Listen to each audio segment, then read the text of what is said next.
Deuteronômio, capítulo 17. Como você já deve ter percebido, o livro de Deuteronômio é uma espécie de recapitulação da lei. A própria palavra quer dizer segundo a lei. Ela é uma revisão de Moisés para o povo. Na verdade, é uma última revisão, porque Moisés vai morrer em poucos dias e Josué vai assumir e liderar os filhos de Israel até a terra prometida. E então, Moisés continua com as suas últimas instruções para o povo. E no começo do capítulo 17, ele diz novamente que eles não podem dar a Deus o rejeitado, o resto. Nunca ofereça o que tem defeito como sacrifício. Deus não é honrado quando nós lhe damos o resto, o que não tem valor para nós. O Senhor é honrado quando nós lhe damos um sacrifício que nos custou alguma coisa.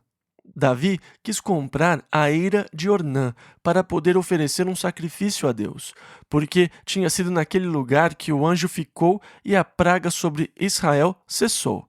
Ornã disse: Eu lhe dou o lugar e também lhe dou o gado para o sacrifício. Mas Davi lhe falou: Não, eu não darei a Deus o que não me custou nada.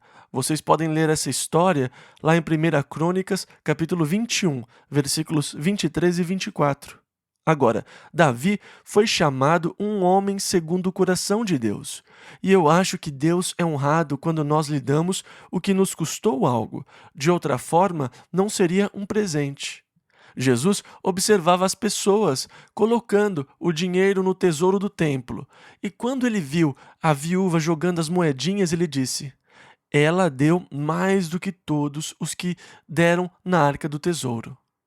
Lemos isso em Marcos 12:43. Esta é a verdadeira oferta.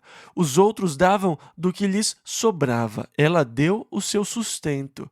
Então, quando ofertamos, não vamos dar o que sobrou. Versículo 1.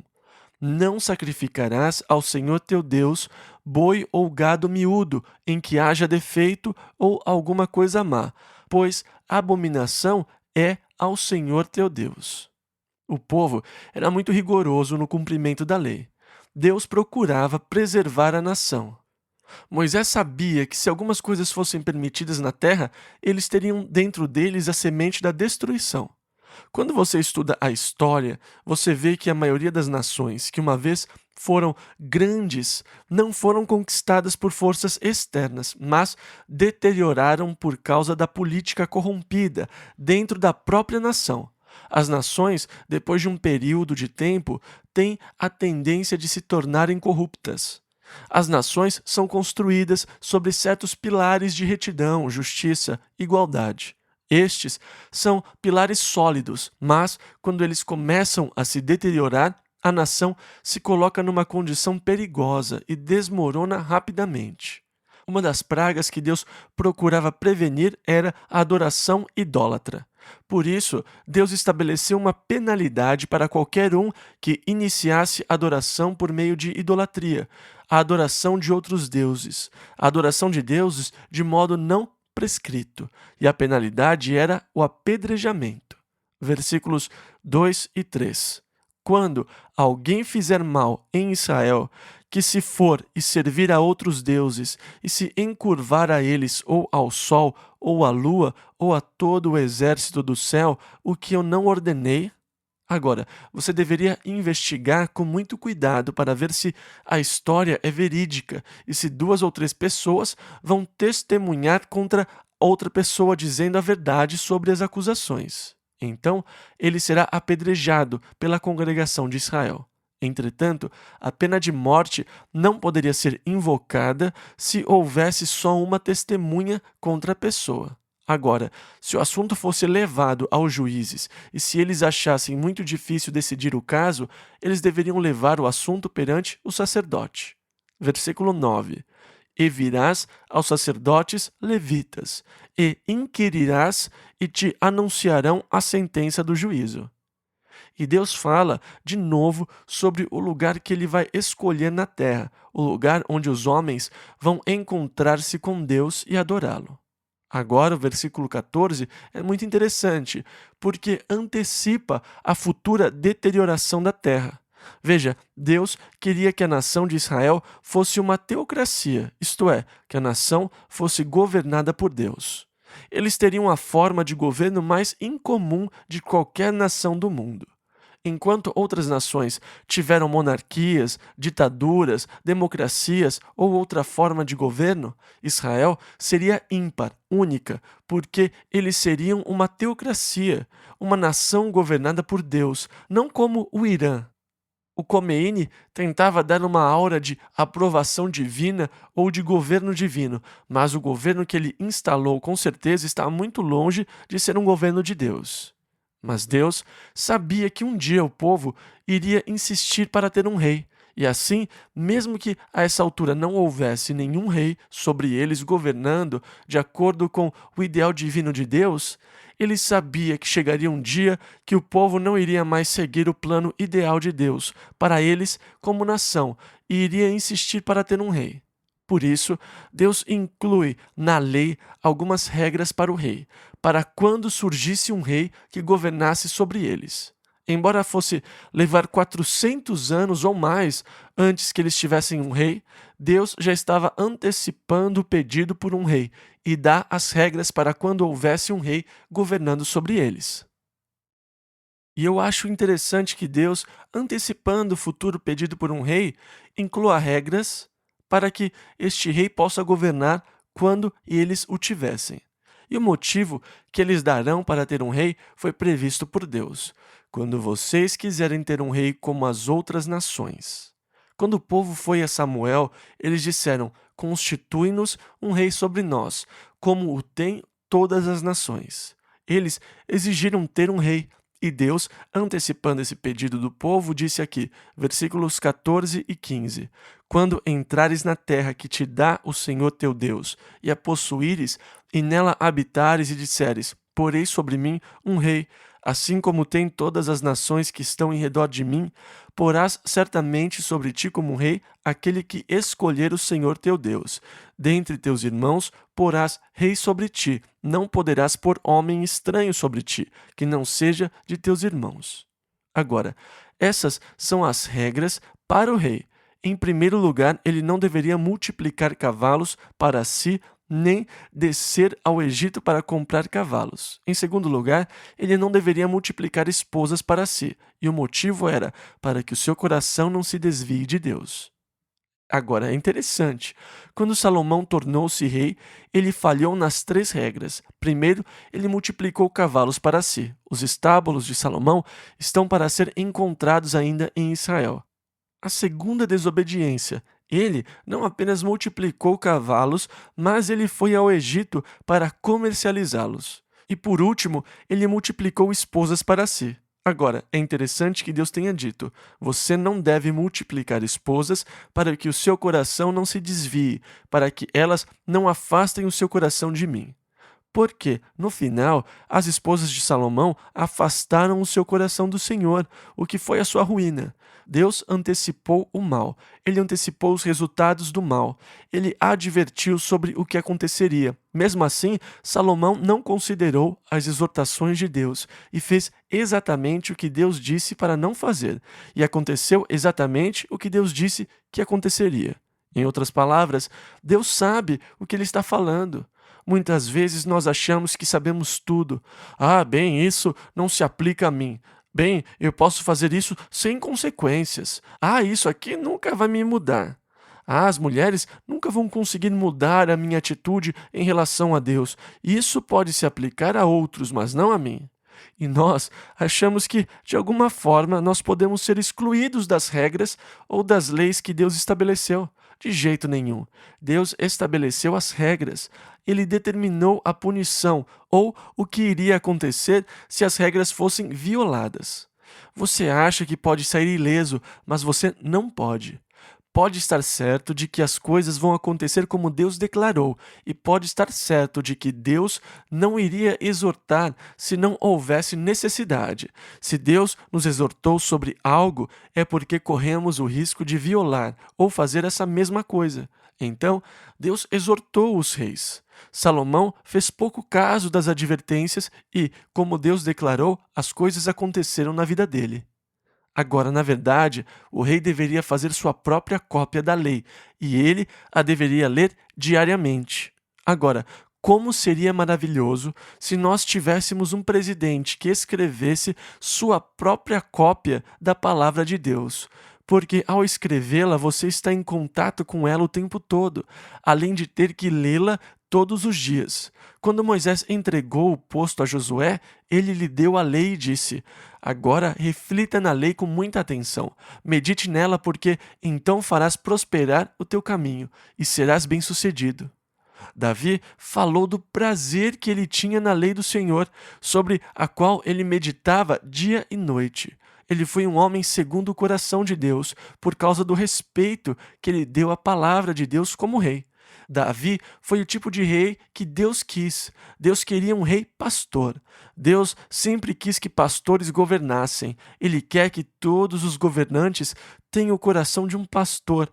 E Davi tinha o coração de um pastor pelo povo de Deus. Cuidava deles, preocupava-se com eles, amava-os. Ele se interessava pelas necessidades do povo. Então, há essa exigência de que o rei escreva a sua própria cópia das Escrituras e que a leia. Deuteronômio, capítulo 18. Agora, Moisés repete novamente como a tribo de Levi não deveria receber nenhuma porção da terra, que eles comerão das ofertas queimadas que forem feitas ao Senhor como herança, porque o Senhor é a herança de Levi. Dessa forma, quando o sacerdote oferecesse um sacrifício, ele receberia a espádua, as queixadas e o bucho. Versículo 4. Dar-lhe-ás as primícias do teu grão, do teu mosto, do teu azeite, e as primícias da tosquia das tuas ovelhas. Deus requeria um décimo, ele considerava um décimo como seu. E o que deveria ir para Deus era sempre o primeiro décimo. Quando você levava uma oferta para que o sacerdote oferecesse como sacrifício por você, ele ficava com a espádua, a queixada e o bucho. Estas partes eram dele, era uma espécie de taxa. Na verdade, não era uma taxa, mas era a sua parte do sacrifício. Agora, nós vamos ver mais adiante na história que quando Eli era o sacerdote, os seus filhos eram muito gananciosos. O povo vinha para oferecer os sacrifícios, mas os filhos de Eli pegavam os lombos, os filés e as melhores partes do animal. E se a pessoa se opusesse, eles a mandavam sair. Então, na verdade, a ganância fez com que as pessoas não quisessem sacrificar a Deus. Eli não fez nada para corrigir os filhos, e Deus lidou de maneira muito severa com Eli e com os seus filhos, porque a ganância deles no ministério fazia com que o povo ficasse ressentido com Deus. Eles procuravam o melhor para si mesmos, cuidavam de si mesmos e estavam mais preocupados com suas vontades do que com o povo. Por isso, Deus lidou de maneira muito severa com Eli e os seus filhos. Mas uma porção da oferta deveria ser dada ao sacerdote, e as primícias dos campos, das vinhas e assim por diante também deveriam ser dadas aos sacerdotes. Versículo 5 e 8. Porque o Senhor teu Deus o escolheu de todas as tuas tribos, para que assista e sirva no nome do Senhor, igual porção comerão. E agora aqui, novamente, Deus proíbe o povo de seguir as abominações e as práticas daqueles povos que já estavam habitando a terra e que eles deveriam expulsar. Versículo 10 ao 13. Entre ti não se achará quem faça passar pelo fogo a seu filho ou a sua filha, nem adivinhador, nem prognosticador. Prognosticador, na verdade, é quem pratica astrologia, o uso de horóscopos. Nem agoureiro, nem feiticeiro, nem encantador, nem quem consulte a um espírito adivinhador ou espiritismo, nem mágico, nem quem consulte os mortos. Pois todo aquele que faz tal coisa é abominação ao Senhor, e por estas abominações o Senhor teu Deus os lança fora de diante de ti. Perfeito serás como o Senhor teu Deus. E a palavra aqui perfeito deverás ser totalmente dirigido ao Senhor. Você não pode ter outros deuses na sua vida, por assim dizer. O seu coração deve ser completamente para o Senhor. Não deve ser dividido com outros interesses e outros assuntos. Um coração dirigido totalmente para Deus. Versículo 14. Porque estas nações que hás de possuir ouvem os prognosticadores e os adivinhadores, porém a ti o Senhor teu Deus não permitiu tal coisa. E aqui nós vemos uma grande profecia com relação à vinda de Jesus Cristo. Versículo 15 ao 19. O Senhor teu Deus te levantará um profeta do meio de ti, de teus irmãos, como eu. A ele ouvireis, conforme a tudo o que pediste ao Senhor teu Deus em Horebe, no dia da assembleia, dizendo: Não ouvirei mais a voz do Senhor teu Deus, nem mais verei este grande fogo, para que não morra. Então o Senhor me disse: Falaram bem naquilo que disseram. Eis, lhes suscitarei um profeta do meio de seus irmãos como tu, e porei as minhas palavras na sua boca, e ele lhes falará tudo o que eu lhe ordenar. E será que qualquer que não ouvir as minhas palavras, que ele falar em meu nome, eu o requererei dele. No terceiro capítulo do livro de Atos, Pedro declara que esta profecia era a respeito de Jesus Cristo. Os judeus conheciam a profecia de Moisés e guardavam o Messias. Eles acreditavam que esta profecia era sobre o Messias, que Deus iria levantar outro porta-voz que anunciaria ao povo a palavra de Deus. Eu levantarei outro profeta como você. E um dia perguntaram a João Batista: Quem é você? Eles falaram: És tu o profeta? Eles estavam se referindo a esta profecia em particular. Você é aquele profeta que nós estamos esperando, que será como Moisés, por quem Deus vai anunciar sua palavra ao povo? E João disse: Não. Você é o Messias? Não. Quem é você? Eu sou a voz do que clama no deserto: endireitai o caminho do Senhor, como disse o profeta Isaías. Os judeus de hoje ainda esperam pelo Messias e esperam a sua vinda para muito em breve. Eles me disseram: Nós achamos que o Messias será como Moisés. É a esta profecia que eles se referem, que ele não será o Filho de Deus. Eles dizem: Vocês dizem que o Messias ou que Jesus foi o Filho de Deus. Nós não acreditamos que o Messias será o Filho de Deus. Nós acreditamos que o Messias será um homem, assim como Moisés foi um homem. Um homem entre nós, que Deus levantará para nos anunciar a palavra de Deus. Os judeus hoje esperam por um homem, um judeu, que será capaz de ajudá-los a reconstruir o templo e lhes trazer paz. E no momento em que esse homem aparecer trazendo paz e os ajudando a reconstruir o templo, eles o proclamarão como o Messias. Agora, sem dúvida, existem outras passagens que se referem ao Messias como Deus conosco. Mateus 1,23 diz: E chamá-lo-ão pelo nome de Emanuel, que traduzido é Deus conosco. Lá em Isaías 7,14 diz: Portanto, o mesmo Senhor vos dará um sinal.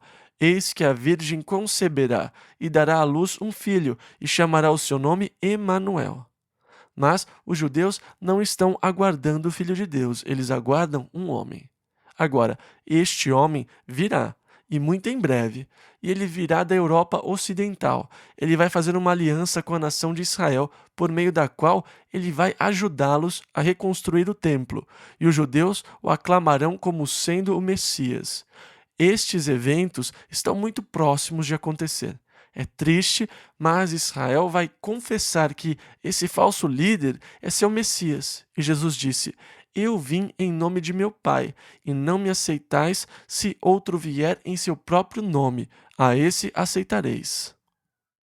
Os judeus serão enganados por 3 anos e meio, mas depois de 3 anos e meio, quando eles tiverem reconstruído o templo, quando tiverem recomeçado os sacrifícios diários e as orações, esse homem vai a Jerusalém. Ele vai se colocar em pé no Santo dos Santos do templo reconstruído e vai proclamar que ele é Deus. Ele vai mandar parar com as orações e com os sacrifícios diários. Ele vai se declarar como Deus e exigir ser adorado. A essa altura, os judeus vão perceber que foram enganados e que ele não é o Messias. E os que forem entendidos nas Escrituras fugirão para a Jordânia, para Petra, a cidade de pedra, onde Deus vai preservá-los por 3 anos e meio. Os que não fugirem sofrerão uma terrível perseguição por esse líder, que estará em Jerusalém a essa altura. É muito interessante. E se você conversar com um judeu ortodoxo hoje sobre o Messias, ele vai dizer que o Messias não é o Filho de Deus, ele é um homem, que ele será como Moisés, que Deus vai levantá-lo do meio do povo, mas não será o Filho de Deus, ele será um homem como Moisés. E é por esse homem que eles esperam, para que os tire do dilema atual. Versículo 20 ao 22.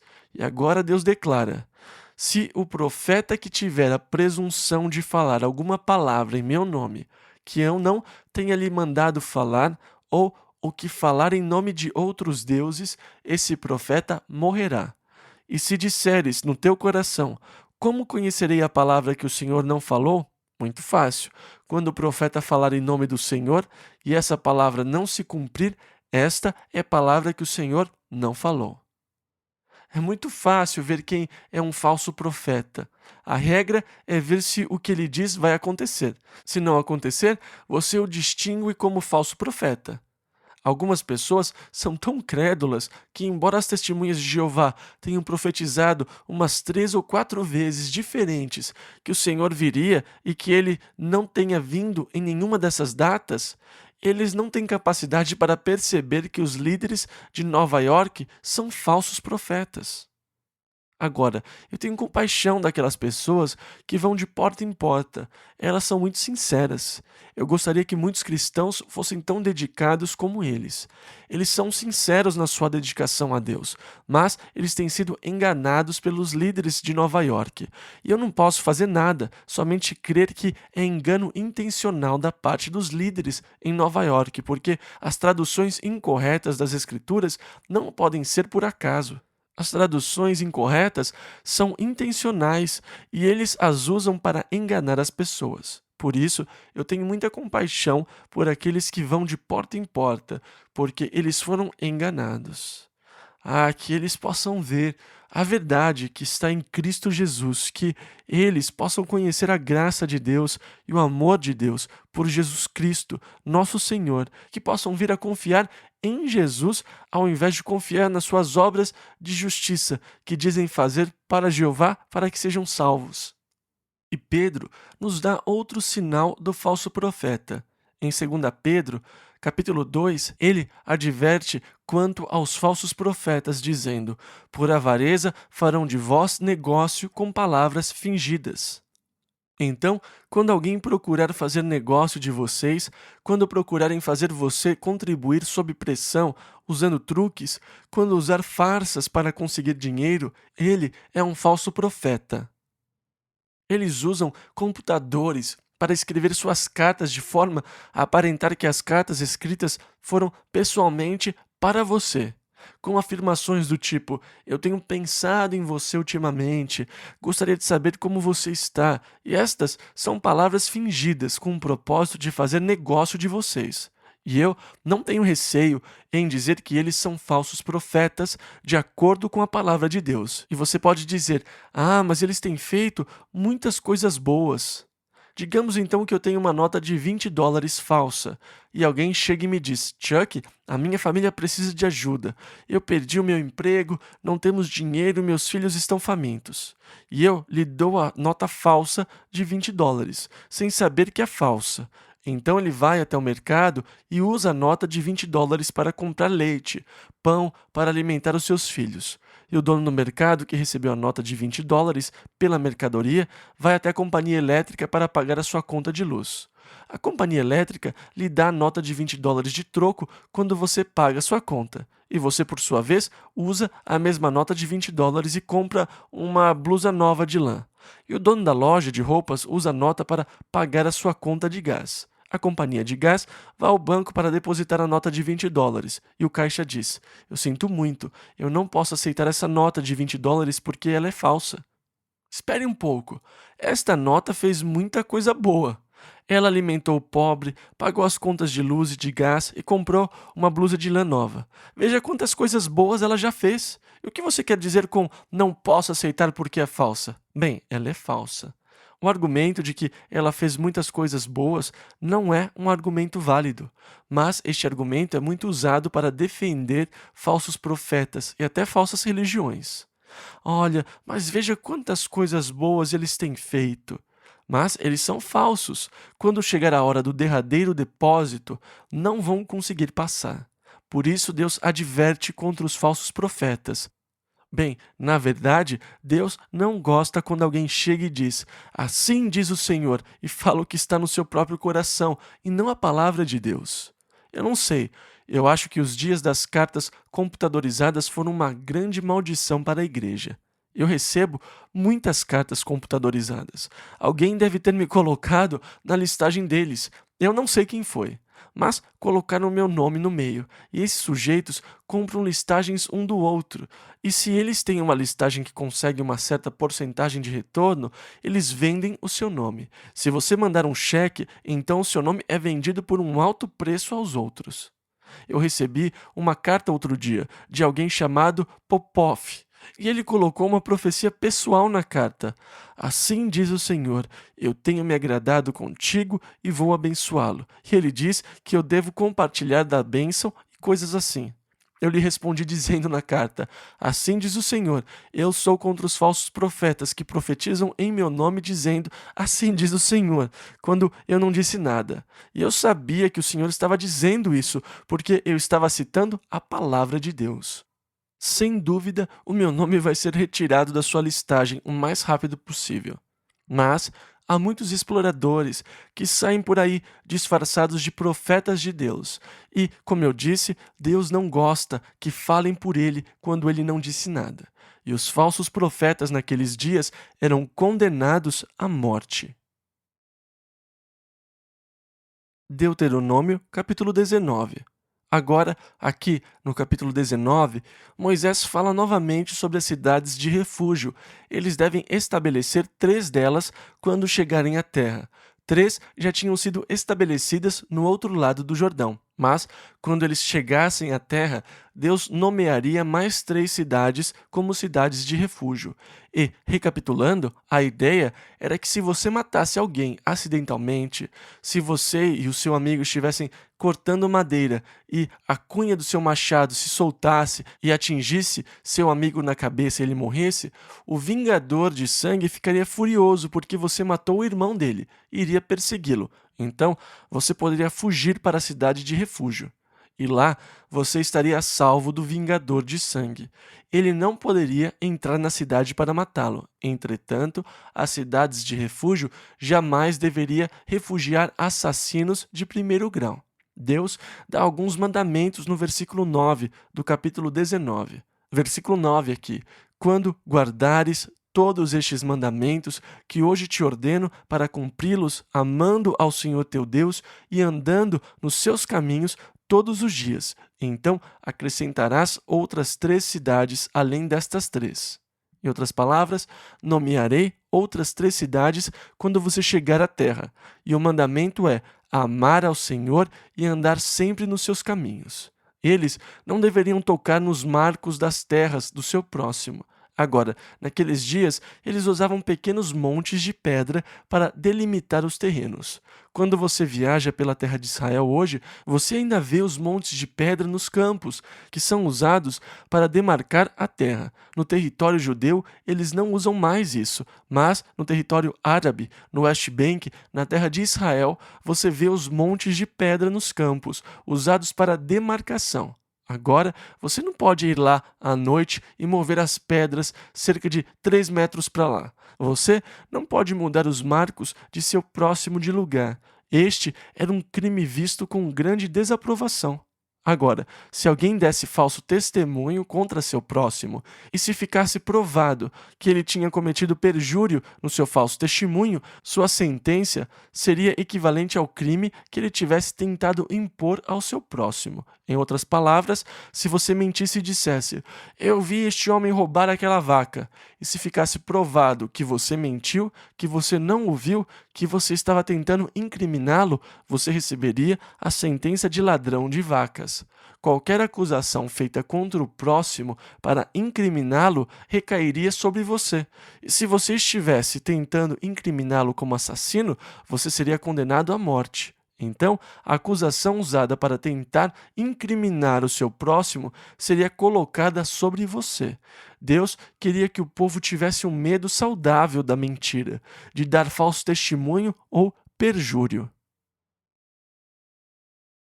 Deuteronômio, capítulo 20, versículo 1.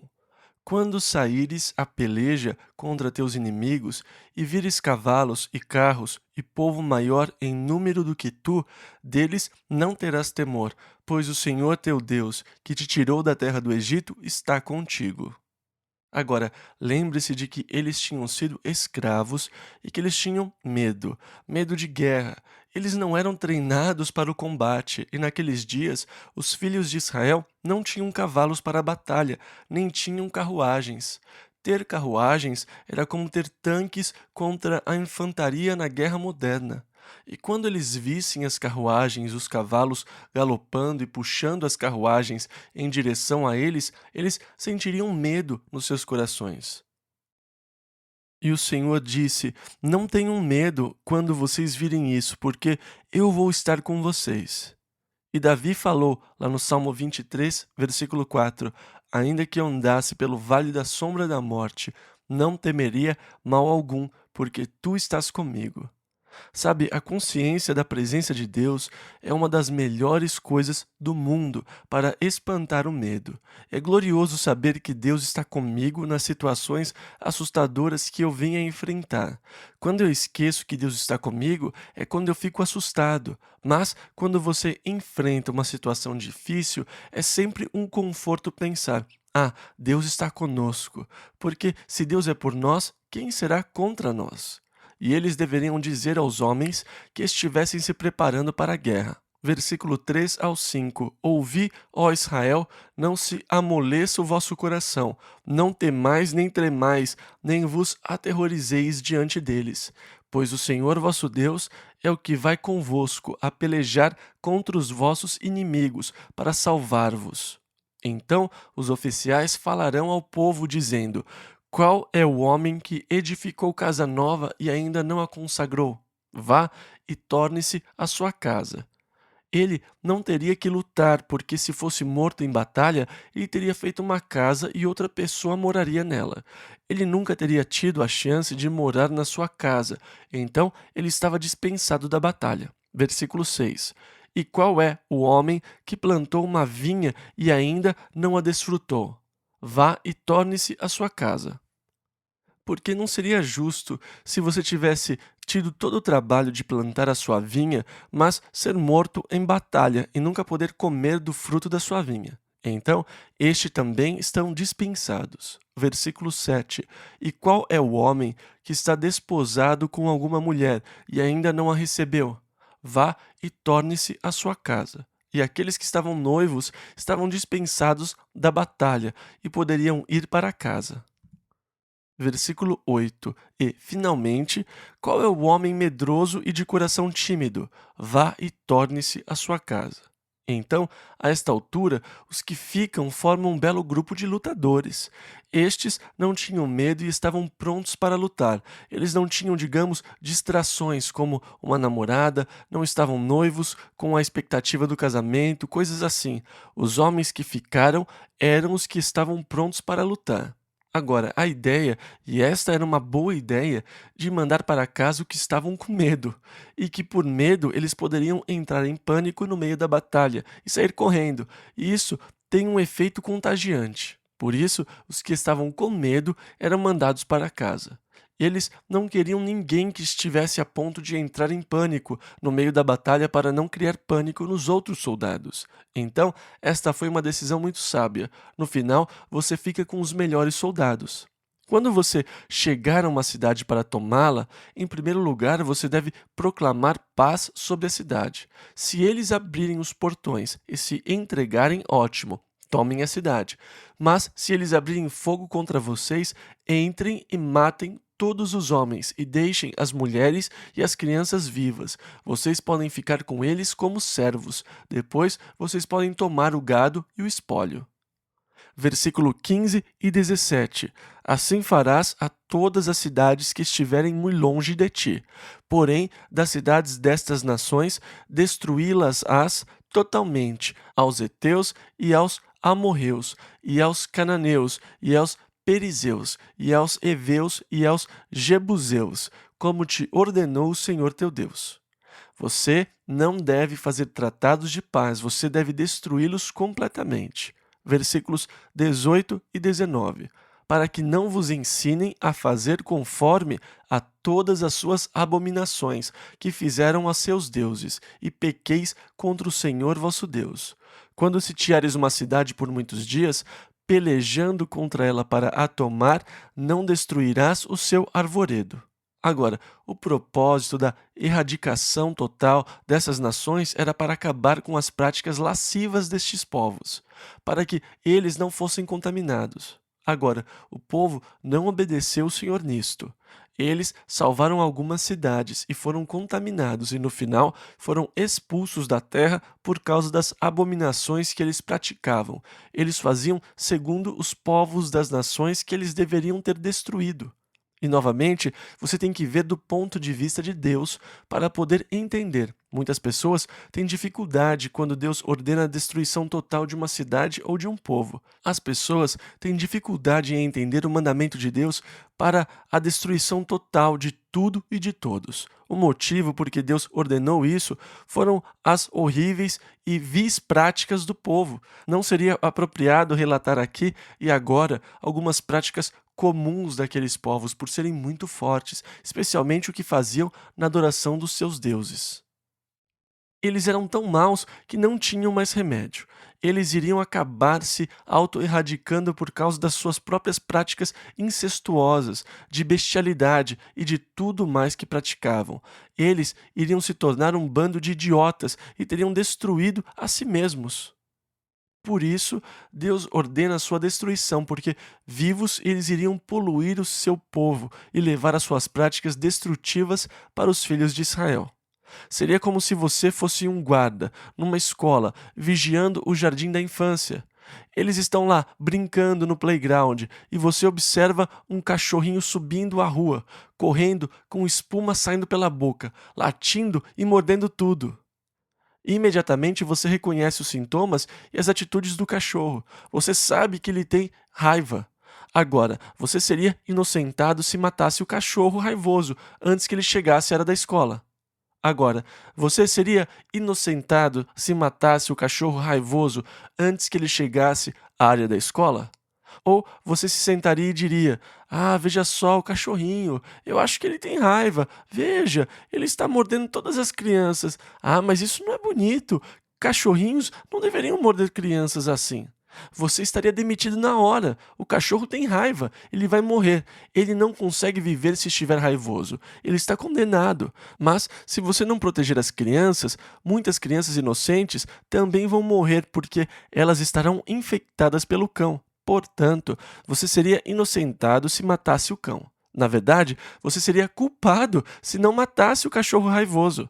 Você seria responsabilizado se você permitisse que o cachorro mordesse as crianças.